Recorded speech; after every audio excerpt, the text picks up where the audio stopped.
We all have this wonderful alchemical cauldron, and we could define that if we wanted to, but let's just call it our alchemical cauldron. And there are several little ingredients that can be put into that now, and let's see what comes up from our pot. There's a little book, and it's called The 1,000 Forms of the Goddess Kuan Yin. And in every page you turn, there are pictures of ghouls, demons, gargoyles, virginal women, celestial beings. The whole book is filled with images of this kind. And then there's that little anecdote about the farmer who discovered that his axe was missing. And that evening his neighbor walked by his gate, and as the farmer looked out, he looked at his neighbor and he said, "Oh, look at him. I never noticed the shifty look in his eyes before. He remarked how nice my axe was the other day. He's probably the one who's stolen it." And so every time his neighbor went past, he'd kind of look the other way. And then he was down working in his paddock in a ditch, and there he found his axe. He must have left there when he was chopping down some little trees. And that evening, when his neighbor passed his gate once again, the farmer looked out, and the neighbor looked just like an ordinary man. You know, some years ago, we used to have a visit from this very beautiful being from down south somewhere. She was of Orient, or mixed Oriental extraction. She was very, very lovely, always beautifully groomed, as these southerners are when they come from the city and all. And she would always come to visit me when she came up this way for holidays. And she was a practitioner of shiatsu, and she read spiritual books, and she meditated every day. And then after a couple of visits, she looked at me very closely one day, and she said to me, "You know, of course, that I'm a sex worker."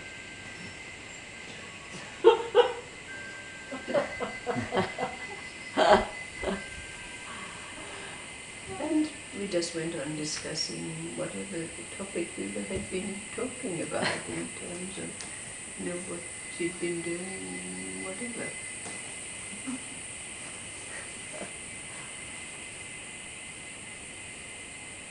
And then there's a little story about a man who was born in Japan. He was called Shigo.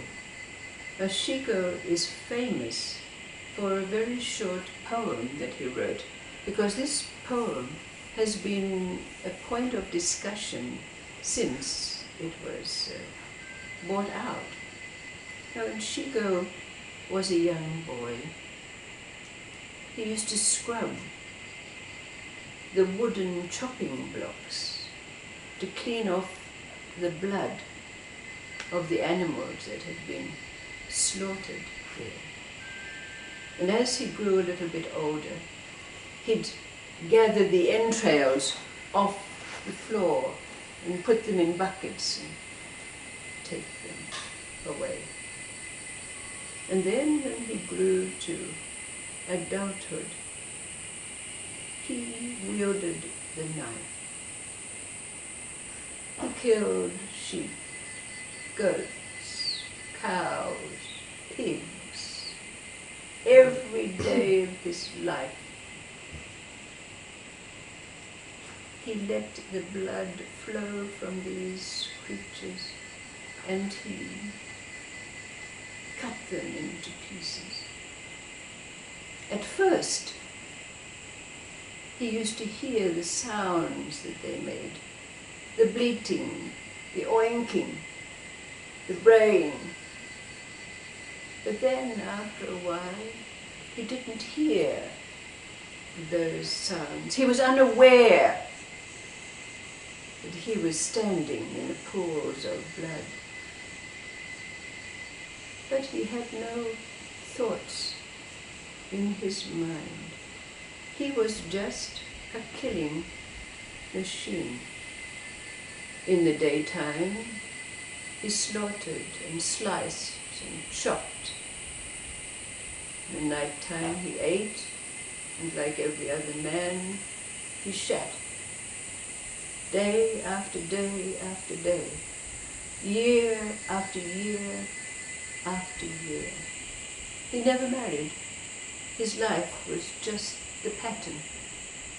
Every day, slaughtering the animals that came through his doorway, cutting them into pieces. And then, one day,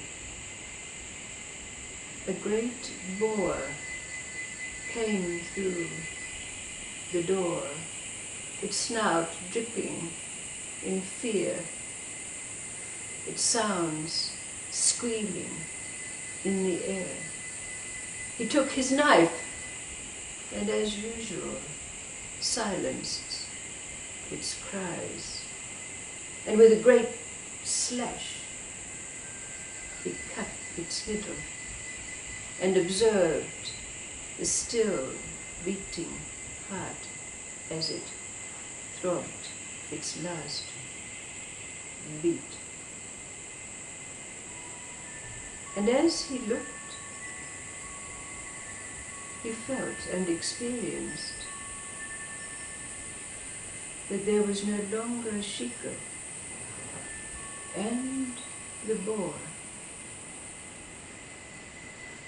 his hand, his body, had disappeared into the awareness, not of death, not of the blood, not oneness with the animal, just an awareness that he was no longer there. A feeling. And he waited. He waited for that feeling to be translated into a thought, an awareness, a realization. But then he looked out of the window. And as he looked out of the window, he was aware of the sun passing over, and the grass waving. But still no thought arose. The sun passed overhead, and the blood on the carcass coagulated, and the flies began to come. And still there was Shiko. And then the thought arose. Shiko put down his knife. He walked out of the door of the abattoirs, never to return. He made his way up the mountain to where the little monastery sat, for as long as he could remember before his childhood. Even the door of the monastery was opened by the abbot, and he entered in and was welcomed. And Shiko sat. He sat. And then he wrote his poem. It went something like, yesterday, a demon, today, a bodhisattva, demon, bodhisattva. There is no difference.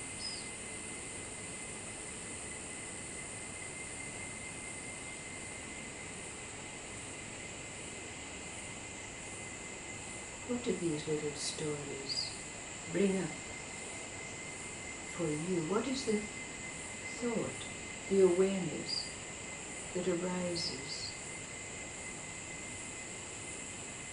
from your cauldron?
Many years ago,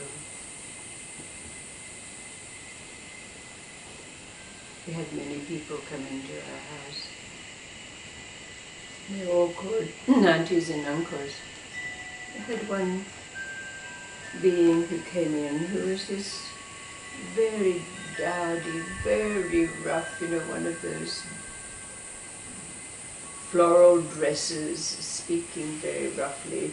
And the stories that had been heard about her was that she used to let all the chickens and the pigs just come into her house, on the kitchen tables. And I think I was 13 or 14, and I kind of looked at her down my nose.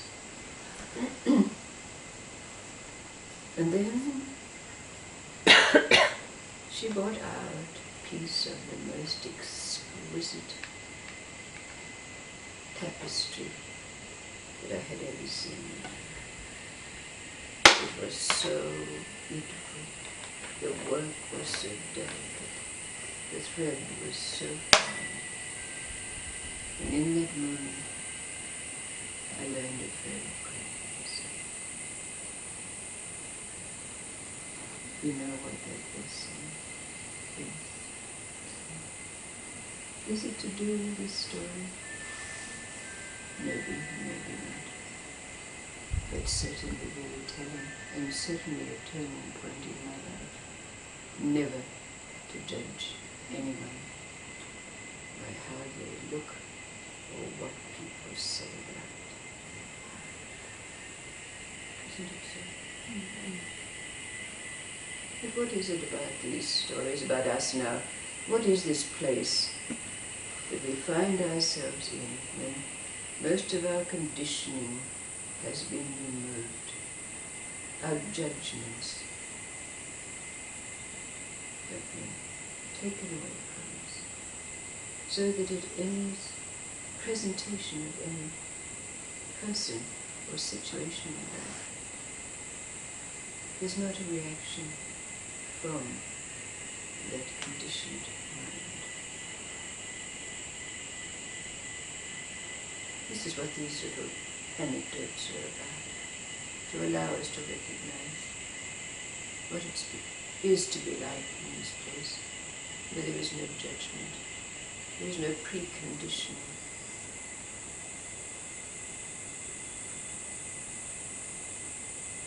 No need for us to say, oh, but everything's God. Some kind of superiority. We've been there. We've been there. Nor is it about being so humble that we look at the lowliest of beings and say, oh yes, that's me too another time. None of that. Gone. What is this place? This is why these questions are asked. I would call it simply reality. Reality. Reality.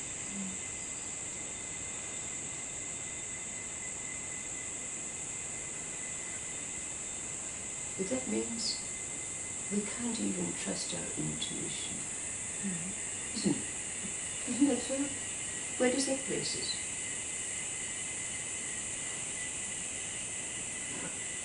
Because it's all preconditioned.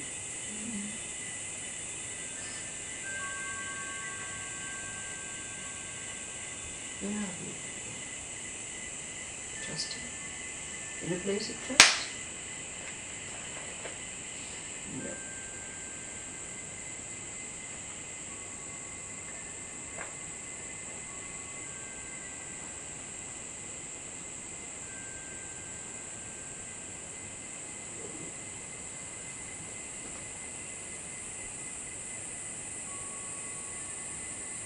Because it's just been, like you say, reality, but also being open to whatever is. Mm-hmm. I think we have perceptions, how we perceive the world in a certain way, and it's a construct of our minds. It's not, Absolutely. Absolutely. not like that Totally. at all. Totally. What happens? Where are we when all this construction, this possibility of making perception is removed from us, as it is, when all the conditioning is removed? Where are we? We feel a lot happier and more at peace. Absolutely. And fearless, and all of those other things.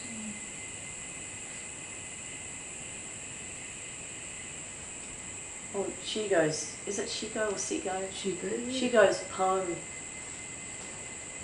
struck me as that, in actual fact, even though he grew up and worked in the most of abhorrent conditions, really, he had the same attitude as the moment after awareness occurred, and that he lived his life in the same way as he will continue to live his life now he was in the Absolutely. in That's very clear the from the monastery. story. Yeah. Yes. There was no resistance to his life Yeah. as it was Yes. until it wasn't. Until it wasn't. Yes. Never changing moment. Yes. Yes.